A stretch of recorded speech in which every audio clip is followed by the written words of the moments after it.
ನಮ್ಮೂರಲ್ಲಿ ಚಳಿ ಅಂತೂ ಸಿಕ್ಕಾಪಟ್ಟೆ ಚಳಿ. ಆನಂದಪುರ ರೈಲ್ವೆ ಗೇಟ್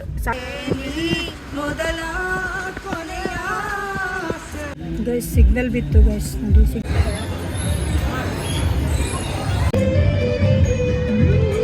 ನಮಸ್ಕಾರ ಸ್ನೇಹಿತರೆ, ಶಿವಮೊಗ್ಗ ಹೋಗ್ತಾ ಇದ್ದೀವಿ. ಯಾಕೆ ಅಂತ ಗೊತ್ತಾ? ನೀವು ಆಲ್ರೆಡಿ ಬ್ರಹ್ಮದಲ್ಲಿ ನೋಡಿರ್ತೀರ ಶಿವಮೊಗ್ಗ ಯಾಕೆ ಹೋಗ್ತಾ ಇದ್ದೀವಿ ಅಂತೇಳಿ. ಸೊ ಶಿವಮೊಗ್ಗದಲ್ಲಿ 50ನೇ ವರ್ಷದ ಕನ್ನಡ ರಾಜ್ಯೋತ್ಸವದ ಪ್ರಯುಕ್ತ ಬಟರ್ಫ್ಲೈ ಎಕ್ಸಿಬಿಷನ್ ಮಾಡಿದ್ದಾರೆ. ಸೊ ಎಕ್ಸಿಬಿಷನ್ ಮಾಡಿ ನವೆಂಬರ್ 8ನೇ ತಾರೀಕಿಂದಲೇ ಸ್ಟಾರ್ಟ್ ಆಗಿದೆ ಎಕ್ಸಿಬಿಷನು. ಸೊ ನಾವು ಇವತ್ತು ಹೋಗ್ತಾ ಇದ್ದೀವಿ. ಯಾಕೆಂತಂದರೆ ಇವತ್ತು ಸಂಡೇ, ನಮಗೆ ಬಾಕಿ ದಿನ ನನ್ನ ಮಗನಿಗೆ ಸ್ಕೂಲು ಮತ್ತು ಹಸ್ಬೆಂಡಿಗೆ ವರ್ಕ್ ಇರೋದ್ರಿಂದ ಹೋಗ್ಲಿಕ್ಕಾಗಲ್ಲ. ಸೊ ಬೆಳಗಿಂದ ಕೂತು ಬೋರ್ ಆಗಿತ್ತು. ಸಂಡೇ ಏನು ಮಾಡೋದು, ಟೈಮ್ ಪಾಸು ಆಗ್ತಿರ್ಲಿಲ್ಲ. ಸೊ ಹಾಗಾಗಿ ಶಿವಮೊಗ್ಗ ಹೋಗೋಣ ಅಂತ ಪಟ್ನ ರೆಡಿಯಾಗಿ ಶಿವಮೊಗ್ಗ ಹೋಗ್ತಾ ಇದ್ದೀವಿ. ಬಟರ್ಫ್ಲೈ ಎಕ್ಸಿಬಿಷನ್, ಬಟರ್ಫ್ಲೈ ಇದನ್ನು ಶೋ ಮಾಡಿದಿರುತ್ತೆ, ರೋಬೋಟಿಕ್ ಬಟರ್ಫ್ಲೈ. ಸೊ ಅಲ್ಲಿ ನೋಡೋಣ. ಜೊತೆ ಎಕ್ಸಿಬಿಷನ್ ಶುರುವಾಗಿ ಆಲ್ರೆಡಿ ಒಂದು 20 ಡೇಸ್ ಆಯಿತು. ಹಾಗಾಗಿ 1 ಮಂತ್ ಇರುತ್ತೆ ಅಂತ ಅಂದರು. ಹಾಗಾಗಿ ನಾವು ಶಿವಮೊಗ್ಗ ಹೋಗ್ತಾ ಇದ್ದೀವಿ ಎಕ್ಸಿಬಿಷನ್ ನೋಡೋಕ್ಕೆ. ಏನೋ ಬಟರ್ಫ್ಲೈ ಎಕ್ಸಿಬಿಷನ್ ಅಂತ ಹೇಳ್ತಾ ಇದ್ದಾರೆ. ನಾನು ಹೋಗಿಲ್ಲ, ನೋಡಿಲ್ಲ, ಫಸ್ಟ್ ಟೈಮ್ ಹೋಗ್ತಾ ಇರೋದು. ನೋಡೋಣ ಬನ್ನಿ ಹೇಗಿರುತ್ತೆ ಅಂತ. ನಮ್ಮೂರಲ್ಲಿ ಚಳಿ ಅಂತೂ ಸಿಕ್ಕಾಪಟ್ಟೆ ಚಳಿ. ಸೊ ಹಾಗಾಗಿ ನಾನು ಸ್ವೆಟರ್ನ ತೊಗೊಂಡಿದ್ದೀನಿ. ಯಾಕೆಂದರೆ ನೈಟು ಎಷ್ಟು ಗಂಟೆ ಆಗುತ್ತೋ ಬರೋದು ಗೊತ್ತಿಲ್ಲ. ಸೊ ಹೋಗಲಿಕ್ಕೆ ನಮಗೆ 1 ತಾಸು ಬೇಕು, ಬರಲಿಕ್ಕೆ 1 ತಾಸು ಬೇಕು ನಮ್ಮೂರಿಗೆ ಶಿವಮೊಗ್ಗದಿಂದ. ಹಾಗಾಗಿ ಸ್ವೆಟರ್ ನಾವು ತೊಗೊಂಡು ಬಿಟ್ಟಿದ್ದೀನಿ. ಸೊ ಚಳಿ ನಮ್ಮೂರದ್ದು ಸಿಕ್ಕಾಪಟ್ಟೆ ಚಳಿ ಇದೆ. ಶಿವಮೊಗ್ಗದಲ್ಲಿ ಹೇಗಿದೆಯೋ ಗೊತ್ತಿಲ್ಲ, ಹಾಗಾಗಿ ಸ್ವೆಟರ್ ತೊಗೊಂಡ್ಬಿಟ್ಟಿದ್ದೀನಿ. ಒಬ್ಬರು ನಮ್ಮ ಸಣ್ಣತ್ತೆ ಮನೆಗೆ ಹೋಗಿ ಅವ್ರನ್ನ ಕರ್ಕೊಂಡು ಅವ್ರು ಬರ್ತಾರೆ ಅಂದರೆ ಅವ್ರನ್ನ ಕರ್ಕೊಂಡು ನಾವು ಎಕ್ಸಿಬಿಷನ್ಗೆ ಹೋಗ್ತೀವಿ. ಸೊ ನೋಡಿ, ಇದು Anandapura railway gate. Anandapura railway gate ಸಾಗರದಿಂದ ಒಂದು ಅರ್ಧ ಕಿಲೋಮೀಟರ್ ಆಗುತ್ತೆ ನೋಡಿ. ಇಲ್ಲೊಂದು ಗೇಟ್ ಇದೆ. ನೆಕ್ಸ್ಟ್ ನಮಗೂ ಇನ್ನೊಂದು ಕುಂಸಿ ಹತ್ರ ಒಂದು ರೈಲ್ವೆ ಗೇಟ್ ಸಿಗುತ್ತೆ. ಸೊ 2 ರೈಲ್ವೆ ಗೇಟ್ ಸಿಗುತ್ತೆ ನಮಗೆ ಸಾಗರದಿಂದ ಶಿವಮೊಗ್ಗ ಹೋಗ್ಬೇಕಾದ್ರೆ. ಮಾತಾಡ್ತಾ ಒಂದೆರಡು ಹಾಡು ಕೇಳ್ತಾ ಅನಂತಪುರ ಬಂದೇ ಬಿಡ್ತು ನೋಡಿ. ಅನಂತಪುರ ಇದು. ಸೊ ಅನಂತಪುರ ಸಿಟಿ ತುಂಬ ದುಡುಕಿ ಆಗಿದೆ ಅನಂತಪುರ ಈಗ. ಸೊ ಇವತ್ತು ಸಂಡೇ ಅಂತ ಹೇಳೋ ಹಾಗೆ ಇಲ್ಲ ನೋಡಿ, ಫುಲ್ಲು ಜನ, ಅಂಗಡಿ ಎಲ್ಲ ಓಪನ್ ಇದೆ. ಸೊ ನಾವು ಚಿಕ್ಕವಾಗಿದ್ದಾಗೆಲ್ಲ ಸಂಡೇ ಅಂದ್ಕೂಡಲೇ ಫುಲ್ ಬಾಗಿಲೆಲ್ಲ ಅಂಗಡಿ ಎಲ್ಲ ಕ್ಲೋಸ್ ಆಗಿಬಿಡ್ತು. ಇಲ್ಲೊಂದು ಅಂಗಡಿ ಕ್ಲೋಸ್ ಇದೆ, ಬಟ್ ಇಲ್ಲೆಲ್ಲ ನೋಡಿ, ಇಲ್ಲೆಲ್ಲ ಹೋಟೆಲ್ಗಳೆಲ್ಲ ಓಪನ್ ಇದೆ. ಸೊ ನೋಡಿ, ಸಂಡೇ ಆದರೂ ಜನ ಫುಲ್ ಇದ್ದಾರೆ. ಸೊ ಬಿಸಿಲು ಹೇಗಿದೆಯೋ ಚಳಿನೂ ಹಾಗೇ ಇದೆ. ಬಿಸಿಲು ನೋಡಿ ಎಷ್ಟು ಸಿಕ್ಕಾಪಟ್ಟೆ ಬಿಸಿಲಿದೆ, ಹಾಗೆ ಚಳಿನೂ ಇದೆ. ಸೊ ಇನ್ನು ಸಂಜೆ ಆಗ್ತಾ ಬಂದಂಗೂ ಚಳಿ ಜಾಸ್ತಿ ಆಗ್ತಾ ಹೋಗುತ್ತೆ. ನಾವು ಸುಮಾರಿಗೆ ಹೊರಡೋಕ್ಕೆ ಒಂದು 4:15 ಈಗ. ಸೊ ಈಗಲೂ ನೋಡಿ ಇಷ್ಟು ಬಿಸಿಲಿದ್ರು ಚಳಿನೂ ಇದೆ. ಸೊ ಗೈಸ್, ಪೆಟ್ರೋಲ್ ಹಾಕ್ಸಕ್ಕೆ ಬಂದ್ವಿ. 30 ಕಿಲೋಮೀಟ್ರ್ ಬರ್ತಿತ್ತು, ಆದರೂ ಹೆದರಿಕೆ ಒಂದು ಸ್ವಲ್ಪ. ಅದು ನನಗೆ ಸ್ವಲ್ಪ ಹೆದರಿಕೆ. ಗೈಸ್, ಸೀನರಿ ನೋಡಿ, ನಮ್ಮ ಮಲೆನಾಡಲ್ಲಿ ಸೀನರಿ ಕೇಳಬೇಕಾ ನೋಡಿ. ಬೆಟ್ಟ ಗುಡ್ಡ ಸೀನರಿ ಎಷ್ಟು ಚೆನ್ನಾಗಿ ಕಾಣಿಸ್ತಾ ಇದೆ. ನಿಮ್ಗೆ ಕಾಣಿಸ್ತಾ ಇದೆಯಾ? ಒಂದು ನಿಮಿಷ. ಸೊ ನೋಡಿ, ಗದ್ದೆ ಅಷ್ಟು ತುಂಬಿದೆ ಈಗ ಫುಲ್ಲು. ಇನ್ನೇನು ಕೊಯ್ಲಿಗೆ ಬಂದಿದೆ ಗದ್ದೆ ಎಲ್ಲ ನೋಡಿ. ಅಡಿಕೆ ತೋಟ ಆ್ಯಸ್ ಯೂಶ್ವಲ್, ಮಲೆನಾಡು ಮೇಲೆ ಅಡಿಕೆ ತೋಟ ಇದ್ದೇ ಇರುತ್ತೆ.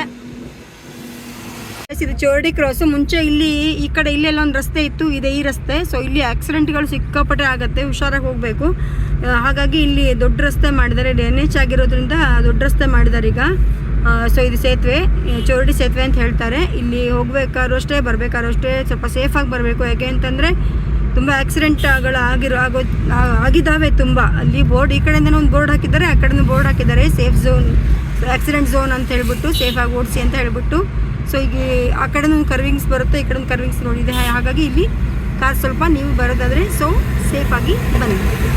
ಸೊ ಗೈಸ್, ನಾ ಹೇಳಿದ್ನಲ್ಲ, ಇದನ್ನು ನೋಡಿ, ಇದು ಕುಂಸಿ ರೈಲ್ವೆ ಗೇಟ್. ಅವಾಗ ನೋಡಿದ್ದು ಅನಂತಪುರ ರೈಲ್ವೆ ಗೇಟು, ಇದು ಕುಂಸಿ ರೈಲ್ವೆ ಗೇಟು. ನೀವು ಸಾಗರದಿಂದ ಶಿವಮೊಗ್ಗ ಹೋಗುವಾಗ 2 ರೈಲ್ವೆ ಗೇಟ್ ಸಿಗುತ್ತೆ ಗೈಸ್ ನೋಡಿ. ಆಯ್ನೂರು ಗೈಸ್, ಇದು ಆಯ್ನೂರು ಸಂತೆ ಇವತ್ತು ನೋಡಿ. ಸಂಡೇ ಹೇಳೋ ಹಾಗಿದೆಯಾ?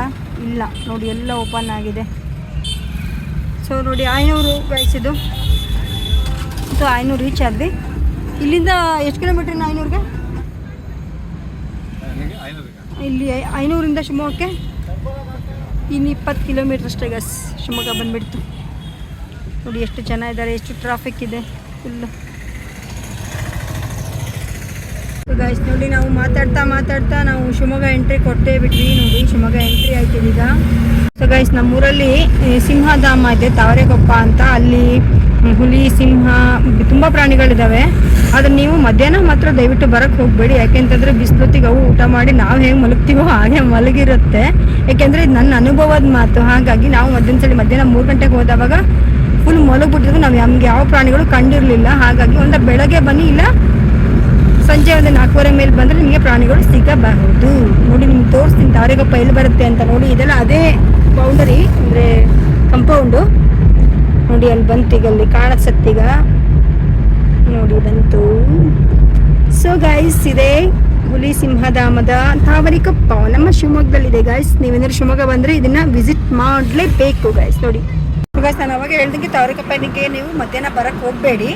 ಯಾಕೆ ಅಂತಂದರೆ ಮಧ್ಯಾಹ್ನ ನಿಮಗೆ ಇರುತ್ತೆ ಪ್ರಾಣಿಗಳು, ಆದರೆ ಎಲ್ಲ ಊಟ ಮಾಡಿ ಮಲಗಿರ್ತಾವೆ. ನಾವು ಹೇಗೆ ಮಲಗಿರ್ತೀವೋ ಹಾಗೆ ಅವು ಮಲಗಿರ್ತವೆ. ಯಾಕೆಂದರೆ ನನ್ನ ಅನುಭವದ ಮಾತು. ನಾನು ಸುಮಾರು ಒಂದು ಸಕ್ರ ಬೈಲಿಗೆ ಹೋಗಿದ್ದಲ್ಲ, ಆವಾಗ ತಾವರೆಕೊಪ್ಪಕ್ಕೆ ರಿಟರ್ನ್ ಬರ್ತು. ತಾವರೆಕೊಪ್ಪಕ್ಕೆ ಹೋಗಿದ್ವಿ, ಒಂದು 2:30-3 ಗಂಟೆ ಅಷ್ಟೊತ್ತಿಗೆ ಆಗಿತ್ತು. ಅವಾಗ ನೋಡಿ ಹುಲಿ ಎಲ್ಲ ಇದ್ದು, ಬಟ್ ಲಾಸ್ಟ್ ತುದಿಗೆ ಹೋಗಿ ಮಲಗಿದ್ವು. ನಾವು ನೋಡ್ಕೊಂಬಂದಿದ್ದು ಒಂದು ಕರಡಿಯನ್ನು ನೋಡ್ಕೊಂಬಂದಿದ್ದೀವಿ, ಗೆಂಡಾಮೃಗ ನೋಡ್ಕೊಂಬಂದಿದ್ದೀವಿ, ಮತ್ತು ಹೆಬ್ಬಾವು, ಆ ನವಿಲು ಇಷ್ಟು ನೋಡ್ಕೊಂಬಂದಿದ್ವಿ. ಬಾಕಿ ಪ್ರಾಣಿಗಳೆಲ್ಲ ಮಲಗಿಬಿಟ್ಟಿದ್ವು. ಹಾಗಾಗಿ ನನ್ನ ಅನುಭವದ ಮಾತು ಏನಂತಂದರೆ, ನೀವು ತಾವರೆಕೊಪ್ಪ ಪ್ರಾಣಿಗಳನ್ನು ನೋಡೋಕ್ಕೆ ಬರ್ತೀರಾ ಅಂತ ಅಂದರೆ ಬೆಳಗಿನ ಟೈಮ್ ಬರೋದು ಉತ್ತಮ ಅಂತ ನನ್ನ ಅನಿಸಿಕೆ.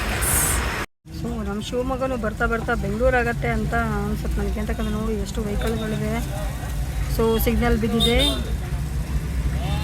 ಇಂತೂ ಸಿಗ್ನಲ್ ಬಿಟ್ರಪ್ಪ ಇಂತೂ ಸಿಗ್ನಲ್ಲು.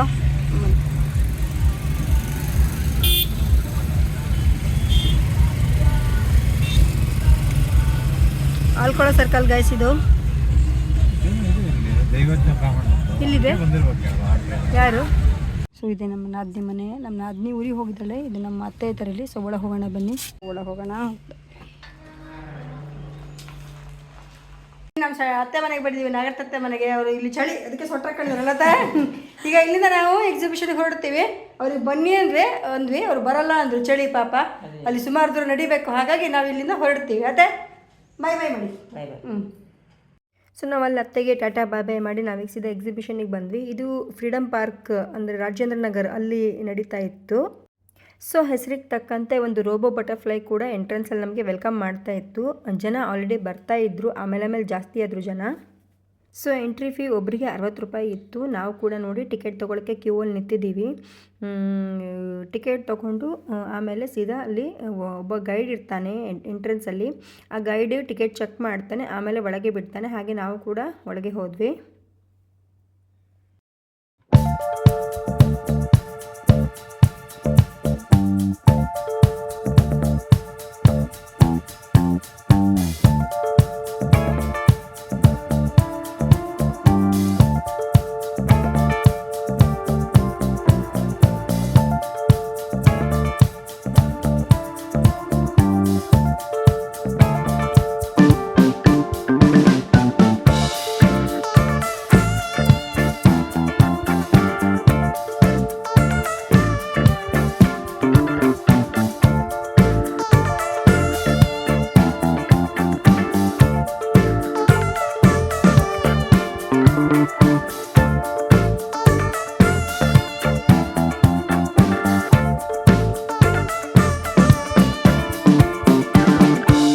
ಸೊ ಒಳಗೆ ಎಂಟ್ರಿ ಕೊಡ್ತಾ ಇದ್ದಂಗೆ ಹೂವುಗಳ ಚಿತ್ರ ಮತ್ತು ಚಿಟ್ಟೆಗಳ ಚಿತ್ರ ಎಲ್ಲ ಬ್ಯಾನರ್ ಇತ್ತು. ಸೊ ನಾನು ನೋಡಿ ಅದ್ರ ಹತ್ರ ನಿಂತ್ಕೊಂಡು ಫೋಟೋ ತೆಗೆಸ್ಕೊತಾ ಇದ್ದೆ. ಚಿಟ್ಟೆ ಹತ್ರ ಹಕ್ಕಿಗಳ ರೆಕ್ಕೆ ಇತ್ತು, ಆಮೇಲೆ ಟೆಡ್ಡಿ ಬಿಯರ್ಸ್ ಇತ್ತು.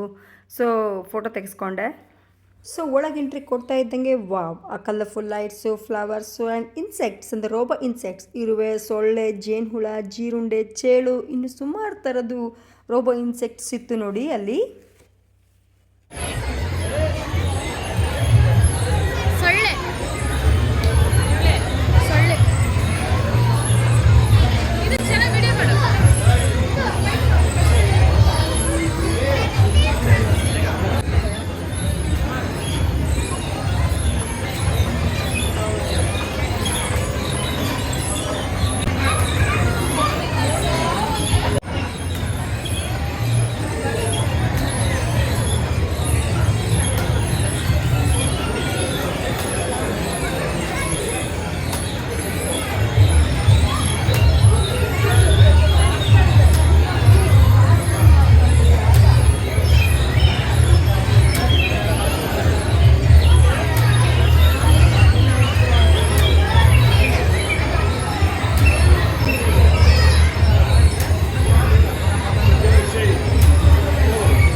ಸೊ ಮಕ್ಕಳಿಗಂತೂ ಸಿಕ್ಕಾಪಟ್ಟೆ ಇಷ್ಟ ಆಗುತ್ತೆ. ಮಕ್ಕಳಿಗೆ ಹೇಳಿ ಮಾಡಿಸಿದ ಹಾಗೆ ಇದೆ. ಹಾಗಾಗಿ ನಾನು ಹೇಳ್ತಾ ಇದ್ದೀನಿ, ಒಮ್ಮೆ ಮಕ್ಕಳನ್ನ ಕರ್ಕೊಂಡು ಬಂದು ತೋರಿಸಿ.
ಸೊ ನಾವು ರೋಬೋ ಇನ್ಸೆಕ್ಟ್ಸನ್ನು ನೋಡಿಕೊಂಡು ಎಂಜಾಯ್ ಮಾಡಿಕೊಂಡು ನಾವು ಮುಂದೆ ಎಂಟ್ರಿ ಕೊಟ್ಟಿದ್ದು ಗೃಹ ಶೋಭೆಗೆ. ಇಲ್ಲಿ ಮನೆಗೆ ಬೇಕಾಗುವಂಥ ಕೆಲವೊಂದೆಲ್ಲ ವಸ್ತುಗಳು ಇದೆ. ಸ್ಟಾರ್ಟಿಂಗಲ್ಲೇ ನೋಡಿ ಉಪ್ಪಿಟ್ಟು ಕೇಸರಿಬಾತ್ ಕೊಡ್ತಾಯಿದ್ರು ಲೈಟಾಗಿ. ಸೊ ಹೊಸ್ತಂತ ಏನಿರಲಿಲ್ಲ, ಸೇಮ್ ನಮ್ಮೂರ ಜಾತ್ರೆಗಳಲ್ಲಿ ಹೇಗೆ ಹಾಕ್ತಾರೋ ಹಾಗೆ ಇತ್ತು. ನನಗಂತೂ ಒಂದ್ಸಲ ನಮ್ಮ ಊರಿನ ಮಾರಿ ಜಾತ್ರೆ ನೆನಪಾಗ್ಬಿಡ್ತು ನನಗೆ. ಏಕೆಂತಂದರೆ ನಮ್ಮೂರ ಜಾತ್ರೆಲ್ಲೂ ಹೀಗೆ ಒಂದು ಡಿಫ್ರೆನ್ಸ್ ಏನಪ್ಪ ಅಂತಂದರೆ ಅದನ್ನು ರೋಡ್ ಸೈಡ್ ಹಾಕ್ಕೊಳ್ತಿದ್ರು, ಇದನ್ನು ಒಂದು ಶೆಡ್ ಥರ ಮಾಡಿ ಹಾಕ್ಕೊಂಡಿದ್ದಾರೆ. ಅದೇ ಡಿಫ್ರೆನ್ಸ್ ನನಗೆ ಕಂಡಿದ್ದು. ಸೊ ಚೆನ್ನಾಗಿತ್ತು. ನಾನು ಅಗಸೆ ಬೀಜ ತೊಗೋತಾ ಇದ್ದೀನಿ ನೋಡಿ, ಇವರೇ ಸೇಲ್ ಮಾಡಿದ ಅಗಸೆ ಬೀಜ. ಆ ಅಗಸೆ ಬೀಜ ತೊಗೊಂಡು ಬಂದೆ ಅಷ್ಟೇ, ನಾನು ಬೇರೇನು ತೊಗೊಂಡಿಲ್ಲ. ಸೊ ಅವರೇ ನೋಡಿಕೊಂಡು ಹೊರಗೆ ಬರೋ ತನಕ ನೋಡಿ, ಈ ಕಡೆ ಎಂಟ್ರೆನ್ಸಿಂದ ಆ ಕಡೆ ರೋಬೋಟೆಕ್ ಇನ್ಸೆಕ್ಟ್ಸ್ ಇದಕ್ಕೆ ಹೋಗುತ್ತೆ. ಇಲ್ಲಿ ಈ ಕಡೆ ಎಂಟ್ರೆನ್ಸು ಅಮ್ಯೂಸ್ಮೆಂಟ್ ಪಾರ್ಕಿಗೆ ಹೋಗುತ್ತೆ. ಸೊ ನೋಡಿ, ಅಮ್ಯೂಸ್ಮೆಂಟ್ ಪಾರ್ಕಲ್ಲೂ ತಿನಿಸುಗಳಿದ್ವು, ನಾನೇನು ತೊಗೊಂಡಿಲ್ಲ. ಏನು ಅಂದರೆ ಮಂಡಕ್ಕಿ ಆಮೇಲೆ ಬೋಂಡ ಎಲ್ಲ ಇದ್ವು, ನಾನು ತೊಗೊಂಡಿಲ್ಲ. ನೋಡಿ ಬೋಂಡ ನೋಡಿ ಎಷ್ಟು ದೊಡ್ಡದಿತ್ತು, ಹಪ್ಪಳ ಬೋಂಡ ಎಲ್ಲ ಇತ್ತು. ಮತ್ತು ಜಾಯಿಂಟ್ ವೀಲು ಆಮೇಲೆ ಸುಮಾರು ತೊಟ್ಲುಗಳು ಕೂಡ ಬಂದಿದ್ವು. ಅಮ್ಯೂಸ್ಮೆಂಟ್ ಪಾರ್ಕ್ ಇದು, ಆ ಕಡೆ butterfly show, amusement park. So robo insects and ಗೃಹ ಶೋಭೆ ಅಂದರೆ ಮನೆಗೆ ಬೇಕಾದ ವಸ್ತುಗಳು ಇದ್ವು. ಮತ್ತು ಅಮ್ಯೂಸ್ಮೆಂಟ್ ಪಾರ್ಕ್ ಅಂದರೆ ತೊಟ್ಲುಗಳೆಲ್ಲ ಇದ್ವು. ಸೊ ಅವೆಲ್ಲ ನೋಡಿಕೊಂಡು ನಾವು ಹೊರಗೆ ಬರೋ ಅಷ್ಟೊತ್ತಿಗೆ ಸುಮಾರು 8 ಕಾಲು ಆಗಿಬಿಟ್ಟಿತ್ತು. ನೋಡಿ 8 ಗಂಟೆ ಆಗಿತ್ತು. ನಾವು ಬರ್ತಂಗ ಕತ್ತಲಾಗಿತ್ತು, ಚಳಿ ಕೂಡ ಸಿಕ್ಕಾಪಟ್ಟೆ ಜಾಸ್ತಿ ಆಗಿತ್ತು.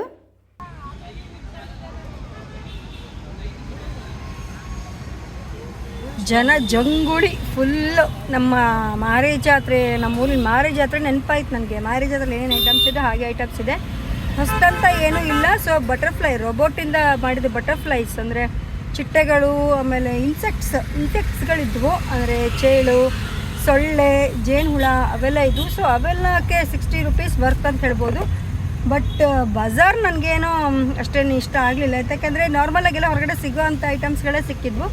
ಸೊ ಹಾಗಾಗಿ ನಾನು ಇದೊಂದು ತೊಗೊಂಡು ಬಂದೆ. ಅಗಸೆ ಬೀಜ ಫ್ರೈ ಮಾಡಿದ್ದು ಅಂತ ಕೊಟ್ಟರು. ಇದು ವೆಯ್ಟ್ ಲಾಸಿಗೆ ತುಂಬ ಹೆಲ್ಪ್ ಆಗುತ್ತೆ ನಂಗೆ ಗೊತ್ತು, ಹಾಗಾಗಿ ಇದೊಂದು ತೊಗೊಂಡು ಬಂದೆ. ಇದು ಎಷ್ಟಿದೆ ರೀ ಕೆ ಜಿ? ಇದು ಅರ್ಧ ಕೆ ಜಿಗೆ 280 ಅಂದರು, 250 ರೂಪಾಯಿ ಮಾಡಿಕೊಟ್ರು. ಇದೊಂದು ನನಗೆ ವರ್ತ್ ಅನಿಸ್ತು ಹೋಗಿದ್ದಕ್ಕೆ. ಸೊ ಮತ್ತು ಬಟರ್ಫ್ಲೈಸ್ ಓಕೆ, ಇನ್ಸೆಕ್ಟ್ಸು ಓಕೆ ಅನಿಸ್ತು. ಸೊ ನಾವು ಅಲ್ಲಿಂದ ನೋಡಿಕೊಂಡು ಬಟರ್ಫ್ಲೈಸ್ನ, ಇನ್ಸೆಕ್ಟ್ಸ್ನ ಮತ್ತು ಬಜಾರೆಲ್ಲ ನೋಡಿಕೊಂಡು ನಾವೀಗ ಅಲ್ಲಿಂದ ಹೊರಗೆ ಬಂದು ನಾವು ಸಿಟಿ ಒಳಗೆ ಮತ್ತೆ ಎಂಟ್ರಿ ಆಗ್ತಾಯಿದ್ದೀವಿ. ಅದು ಸಿಟಿ ಒಳಗೆ ಇರೋದು ಆ್ಯಕ್ಚುಲಿ. ಸೊ ವಿನೋಬ ನಗರದಲ್ಲಿ ಇರೋದದು, ಫ್ರೀಡಮ್ ಪಾರ್ಕಲ್ಲಿ ಇತ್ತು ಅದು. ಸೊ ಅಲ್ಲಿ ನೋಡ್ಕೊಂಡು ನಾವೀಗ ಹೊರಗಡೆ ಬಂದು ಈಗ ನಾವು ಹೋಗ್ತಾ ಇದ್ದೀವಿ. ಎಲ್ಲಿಗೆ ಅಂತಂದರೆ ಹೋಟೆಲಿಗೆ ಹೋಗ್ತಾ ಇದ್ದೀವಿ. ಏಕೆ ಅಂತಂದರೆ ಸೊ ಅಲ್ಲಿ ಚಾಟ್ಸ್ ಅಂತ ಹೇಳಿದ್ರು, ಅಲ್ಲೇನೂ ಇರಲಿಲ್ಲ ಚಾಟ್ಸು. ಸೊ ನಾವು ಅದಕ್ಕೆ ಅಲ್ಲೇನೂ ತಿಂದಿಲ್ಲ, ಹಾಗಾಗಿ ನಾವೀಗ ಸೀದಾ ಹೋಟೆಲ್ಗೆ ಹೋಗ್ತಾ ಇದ್ವಿ ಚಾಟ್ಸ್ ತಿನ್ನೋಣ ಅಂತ. ಯಾಕೆಂತಂದರೆ ಊಟ ಬೇಗ ಮಾಡಿತ್ತು. ಸೊ ನಾವು ಶಿವಮೊಗ್ಗದಿಂದ ನಮ್ಮೂರಿಂದ 3:15 ಹೊರಟಿದ್ವಿ ನಾವು, ಹಾಗೆ ಊಟ ಬೇಗ ಮಾಡಿದ್ವಿ. ಸೊ ಹಸು ಆಗ್ತಿದೆ, ಹಾಗಾಗಿ ಇದೊಂದು ಚಾಟ್ಸ್ ತಿನ್ಕೊಂಡು ಈಗ ನಾವು ನಮ್ಮೂರ ಕಡೆಗೆ ಪ್ರಯಾಣ ಬೆಳೆಸೋದು. ಸೊ ಹೋಟೆಲ್ ಶುಭಮಲ್ಲಿ ಲೈಟಾಗಿ ಚಾಟ್ಸ್ ತಿನ್ಕೊಂಡು ಸಿಟಿ ಸೆಂಟರ್ ಮಾಲ್ನೆಲ್ಲ ಒಂದು ರೌಂಡ್ ಸುತ್ತ ಹಾಕ್ಕೊಂಡು ನಾವು ಸೀದಾ ನಮ್ಮೂರ ಕಡೆ ಪ್ರಯಾಣ ಬೆಳೆಸಿದ್ವಿ. ಬಾಯ್ ಬಾಯ್ ಶಿವಮೊಗ್ಗ ಅಂತ ಹೇಳ್ತಾ. ಸೊ ಇವತ್ತಿನ ವಿಡಿಯೋ ಇಷ್ಟ ಆದರೆ ಲೈಕ್ ಮಾಡಿ, ಶೇರ್ ಮಾಡಿ, ಸಬ್ಸ್ಕ್ರೈಬ್ ಮಾಡಿ ಅಂತ ಹೇಳ್ತಾ ಮುಂದಿನ ವಿಡಿಯೋದಲ್ಲಿ ಸಿಗ್ತೀನಿ. ಬಾಯ್.